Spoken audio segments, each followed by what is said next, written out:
Macro എക്കണോമിക്സിന്റെ chapter 2 national income അക്കൗണ്ടിങ്ങിൽ നിന്ന് എപ്പോഴും ചോദിക്കുന്ന ക്വസ്റ്റ്യൻ ആണ്. മോസ്റ്റ്ലി 4 മാർക്കിന് ചോദിക്കുന്ന ക്വസ്റ്റ്യൻ ആണ്. Circular flow of income under A simple economy അല്ലെങ്കിൽ 2 സെക്ടർ എക്കണോമി. ഒരു 2 സെക്ടർ എക്കണോമിയാണ് സിമ്പിൾ എക്കണോമി എന്ന് വിളിക്കുന്നത്.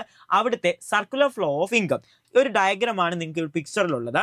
സർക്കുലർ ഫ്ലോ ഓഫ് ഇൻകം കണ്ടുപിടിക്കാനായിട്ട് രണ്ട് സെക്ടേഴ്സ് ആണുള്ളത്. ഫേമും ഹൗസ് ഹോൾഡും. ഹൗസ് ഹോൾഡ് ആണ് ഫാക്ടേഴ്സ് ഓഫ് പ്രൊഡക്ഷന്റെ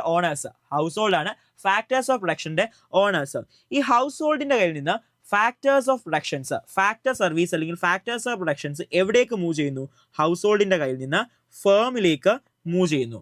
ഫേം അത് യൂസ് ചെയ്ത് ഗുഡ്സ് ആൻഡ് സർവീസ് പ്രൊഡ്യൂസ് ചെയ്യുന്നു.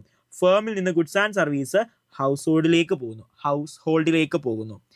ഈ ഗുഡ്സ് ആൻഡ് സർവീസസിന്റെ പേയ്മെന്റ് ആര് ചെയ്യുന്നു? ഹൗസ് ഹോൾഡ് ചെയ്യുന്നു. അതിനു മുന്നേ ആയിട്ട് ഫേം എന്ത് ചെയ്യുന്നു? ഈ ഫാക്ടേഴ്സ് ഓഫ് പ്രൊഡക്ഷന്റെ പേയ്മെന്റുകൾ ഹൗസ് ഹോൾഡിന് കൊടുക്കുന്നു. ആദ്യം എന്ത് സംഭവിച്ചു? ഫാക്ടർ സർവീസസ് ഹൗസ് ഹോൾഡിൽ നിന്ന് ഫേമിലേക്ക് പോയി. ദെൻ അത് യൂസ് ചെയ്ത് ഗുഡ്സ് ആൻഡ് സർവീസ് പ്രൊഡ്യൂസ് ചെയ്ത് ഗുഡ്സ് ആൻഡ് സർവീസ് എവിടെ നിന്ന് പോയി? ഫേമിൽ നിന്ന് ഹൗസ് ഹോൾഡിലേക്ക് പോയി. ഹൗസ് ഹോൾഡിന് എന്ത് കിട്ടി? ഫേമിന്റെ നിന്ന് ഫാക്ടർ പേയ്മെന്റുകൾ കിട്ടി. അത് പിന്നെന്ത് സംഭവിക്കുന്നു? യൂസ് ചെയ്ത് അവർ വാങ്ങിയ ഗുഡ്സ് ആൻഡ് സർവീസിന് ഹൗസ് ഹോൾഡ് ലാസ്റ്റ് എന്ത് പേ ചെയ്യുന്നു?